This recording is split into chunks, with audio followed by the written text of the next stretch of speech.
আল্লাহর নবীকে ভালোবাসো, আল্লাহকে ভালোবাসো। কোন মানুষকে যদি ভালোবাসতে চাও, বিশ্বনবী বলেন মান আহাব্বা লিল্লাহি ওয়া বাগদা লিল্লাহ ওয়া আতা লিল্লাহ ওয়া মানআ লিল্লাহ ফাকাদ ইসতাকমালাল ঈমান।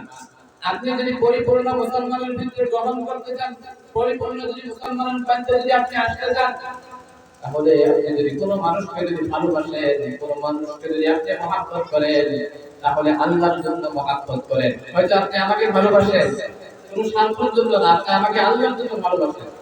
হয়তো আপনি কোন একজন আলিমকে ভালোবাসেন, তাহলে আল্লাহর জন্য ভালোবাসেন। কার জন্য?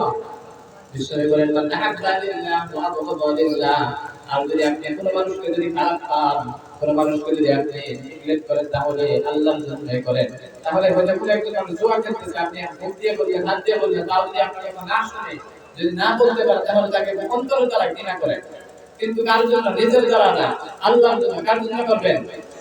আবার নিজের জন্য করবেন না। কোন জাহান্নামী লোককে তাকে খারাপ কথা বলবেন না, ভালো করে বলবেন। আর কোন মানুষকে যদি আপনি কোন হাদিয়া দেন, কোন জিনিস একটা উপহার দেন, তাহলে সেইটাও আল্লাহর জন্য দিবেন। হয়তো কোন একটা দান করতেছেন, সেটাও আল্লাহর জন্য দান করা দরকার আছে না? নাই? আছে না? আর কোন মানুষকে যদি আপনি কোন জিনিস দিবেন না, কোন মানুষকে যদি আপনি কোন কিছু দিতেই চান না, তাহলে সেটাও আল্লাহর জন্য দিবেন না। ইনশাআল্লাহ বলেন। এই চারটি জিনিস কোন মানুষকে যদি আপনি ভালোবাসেন, বিশ্বনবী শিখাই দিয়েছেন মান আহাব্বা লিল্লাহ ওয়া আবগাদা লিল্লাহ ওয়া আ'তা লিল্লাহ ওয়া মানআ লিল্লাহ ফাকাদ ইসতাকমালাল ঈমান। তাহলে আপনারা এই চারটি গুণ যদি আপনাদের মধ্যে থাকে, তাহলে আপনি ভাববেন যে পরিপূর্ণ আপনি ঈমানের মর্যাদা পাইছেন। সুবহানাল্লাহ। এক নম্বর গুণ হলো আপনি যদি কাউকে ভালোবাসেন, তাহলে আল্লাহর জন্য ভালোবাসেন। দুই নম্বর গুণ হলো আপনি যদি কাউকে খারাপ পান, ওইটা আল্লাহর জন্য খারাপ পান। তিন নম্বর গুণ হলো আপনি যদি কাউকে কোনো হাদিয়া দেন, তাহলে সেটা আল্লাহর জন্য দেন। চার নম্বর গুণ হলো যদি কোনো মানুষকে আপনি কোনো জিনিস দিতে চান না বা দিবেন না, সেটা আল্লাহর জন্য দিবেন না। ইনশাআল্লাহ বলি। এই চারটা গুণ হলো, আপনি যদি পরিপূর্ণ ঈমানের মজা পাইতে চান, তাহলে এই চারটা গুণ ওয়াল হাজ্জি ওয়া সাওমি রমাদান। সুবহানাল্লাহ। ইসলাম হলো পাঁচটা জিনিসের উপরে চলে। এক নম্বর হলো যদি ইসলামের মধ্যে পরিপূর্ণভাবে থাকতে চান, তাহলে এক নম্বর গুণ থাকতে লাগবে তাদের মধ্যে আল্লাহকে বিশ্বাস করতে লাগবে। আল্লাহ একজন বলে আপনাকে সাক্ষী দিতে লাগবে, এবং মুহাম্মদ সাল্লাল্লাহু আলাইহি সাল্লাম আল্লাহর নবী এবং রাসূল বলে আপনাকে বিশ্বাস করতে লাগবে। আল্লাহর বান্দা এবং রাসূল বলে বিশ্বাস করতে লাগবে, মানুষকে বলতে লাগবে। দুই নম্বর হলো নামাজ, রোজা, হজ, যাকাত। এই চারটা জানে আত্মগ্রহণ কলিমা। এই কলিমাটা আপনাদের ভিতরকে হয়তো মানতে লাগবে, বিশ্বাস করতে লাগবে, আর এটা আমলও করতে লাগবে। লাগবে না? নামাজটা ইসলামের বুনিয়াদ। ইসলাম আলা খামসিন। একজন মুসলমান, এই মুসলিম ইসলামটা পাঁচটা জিনিসের উপর নির্ভর করে। তার মধ্যে থেকে হলো কলিমা, নামাজ, রোজা, হজ, যাকাত। সবাই জানে। ওই জন্য এইগুলোর উপরে আমল করতে লাগবে। কারণ আমল যদি না করেন, নামাজ যদি না পড়েন, তাহলে সর্বপ্রথম বললাম আপনাদেরকে, নামাজ না পড়লে কোনো উপায় নেই। নামাজ যদি আল্লাহ পড়লেন, তাহলে আল্লাহ নিশ্চয়ই আপনাকে ওই ওসিলা করে আল্লাহ আপনাকে মাফ করে দিতে পারে। আর অন্য হিসাব আল্লাহ সহজ করে দিবে কিয়ামতের দিন। হয়তো সবাই আমরা মনে মনে ভাবতেছি যে হয়তো এখন যুবক আছি, এখন কি করে নামাজ পড়বো, এখন কি করে আল্লাহর ইবাদত করবো। কিন্তু যুবককালের ইবাদত আর আপনি বুড়া অবস্থায় যখন হয়ে যাবেন, যখন থেকে বুড়া অবস্থায় হয়ে যাবেন, আপনি যখন বৃদ্ধা হয়ে যাবেন, আপনি যদি আল্লাহকে 100 বার ডাকেন, আর যদি একজন যুবক বান্দা যদি একবার আল্লাহকে ডাকে, তাহলে ওই বান্দার দিকে আল্লাহ চায়, প্রথমে চায়। সুবহানাল্লাহ। যুবককালের ইবাদত হলো আল্লাহর কাছে সবচেয়ে আদর করে শ্রেষ্ঠ ওই ইবাদত। ওইজন্য ইনশাআল্লাহ সবাই ইবাদত করবেন তো। যারা নিজেকে যুবক ভাইরা আছে, একটা হাত উঠায় দেখাতে, কালকে থেকে নামাজ পড়ার চেষ্টা করব। মাশাআল্লাহ, সবাইকে আল্লাহ কবুল করে বলে আমিন। সবাই ইনশাআল্লাহ চেষ্টা করব।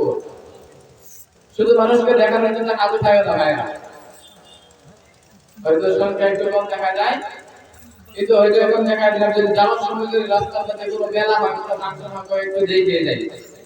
আপনারা এরকম এদিকে তো নসিহত শুনলো, কিন্তু যাওয়ার সময় একটু দেখিয়ে যায়। বলেন না এরকম মানুষ যাওয়ার সময় দেখতেছি হয়তো একটা মেলা হইতেছে, মেলার মধ্যে যায়। আপনাদের এদিকে মেলা হয় না?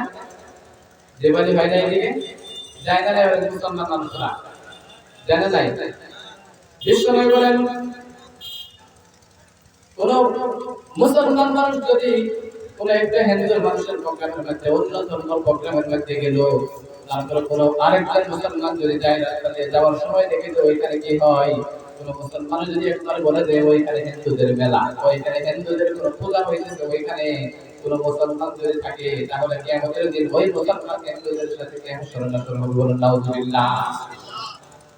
মান কাফারা আলাইনা বিকওমিন ফাহুয়া মিনহুম। কোন অন্য ধর্ম যদি কোন উৎসবকে যদি আপনারা নিজের দ্বারা একজন মুসলমানকে যদি ওই উৎসবটাকে যদি বড় করে দেয়, হয়তো গিনতির মধ্যে বাড়িয়ে দেয়, গণনার মধ্যে বাড়িয়ে দেয়, কোন অন্য একজন মুসলমান যদি বলে ওইখানে হিন্দুদের ওইটা হইতেছে, হিন্দুদের পূজা হয়, হয়তো অন্য ধর্মের ভাইদের এইটা হইতেছে, উৎসব হইতেছে, ওইখানে যদি কোনো মুসলমান থাকে তাহলে ওই মুসলমানের আসলে কিয়ামতের দিন হিন্দুদের সাথে হবে। নাউজুবিল্লাহ। এটা তো বেশি দেখা যায়, সাধারণ সবাই বলে, এটা বলে না, যাওয়ার সময় রাত্রে যে দেখতেছি যে মেলার মধ্যে তো বেশিরভাগ মুসলমানই দেখা যায়। কোন মানুষ যদি করে এটা কি হইতেছে যে হিন্দুদের মেলা, সবাই তো জানি আমরা হিন্দুদের মেলা, তাই না? ওইখানে যতগুলো মুসলমান থাকবে তার কিয়ামতের দিন ওই হিন্দুদের সাথে ভাষণ হবে। নাউজুবিল্লাহ। আল্লাহ তাআলা বলছে, ওই যে আজকে থেকে যুবক যারা যারা আছে আমার সাথে একটু, হয়তো আমিও তোমাদের মতো যুবক মানুষ, ছোট মানুষ, আমার সাথে বলছে ওয়াদা করে যাও, হয়তো আমরা আজকে থেকে গোলার কাছ ছেড়ে দিব, হয়তো এই কয়েকদিন থেকে আমরা মেলায় যাবো না, কোনো ফাংশনে যাবো না, কোনো সিনেমা দেখতে যাবো না, সবাই ইনশাআল্লাহ হাতুলে দেখাতে পারবো। যুবকগুলো কি বলছিল, হয়তো মুরব্বীরা যায় না, মাশাআল্লাহ কালকে থেকে মেলা ছেড়ে যাবো ইনশাআল্লাহ, বলো ফাংশন সিনেমা দেখতে দেখাটা ছেড়ে যাবো ইনশাআল্লাহ। তো যুবকেরা শুধু হাঁটু মেরে দেখাও, কালকে থেকে ফিল্ম দেখবা নাকি? মাশাআল্লাহ, আল্লাহ সবাইকে কবুল করবে, সবাই বলে আমিন। আল্লাহ সবাইকে কবুল করুন, সবাই বলে আমিন। আল্লাহ সবাইকে হেদায়েত দান করুন, সবাই বলে আমিন। আল্লাহ তুমি তাদেরকে নসিহত করে দাও, হেদায়েত করে দাও, আজকে মাহফিলের উদ্দেশ্য করে আল্লাহ তাদেরকে কবুল করুন, সবাই বলে আমিন। ওই জন্যই আল্লাহর নবীকে ভালোবাসো, আল্লাহকে ভালোবাসো। কোন মানুষ কেউ যদি ভালোবাসতে যাও, বিষ্ণু বলেন মান আহাব্বা লিল্লাহি ওয়া আবগাদা লিল্লাহি ওয়া আতা লিল্লাহি ওয়া মান আলিল্লাহ ফাকাদ ইসতাকমালাল ঈমান।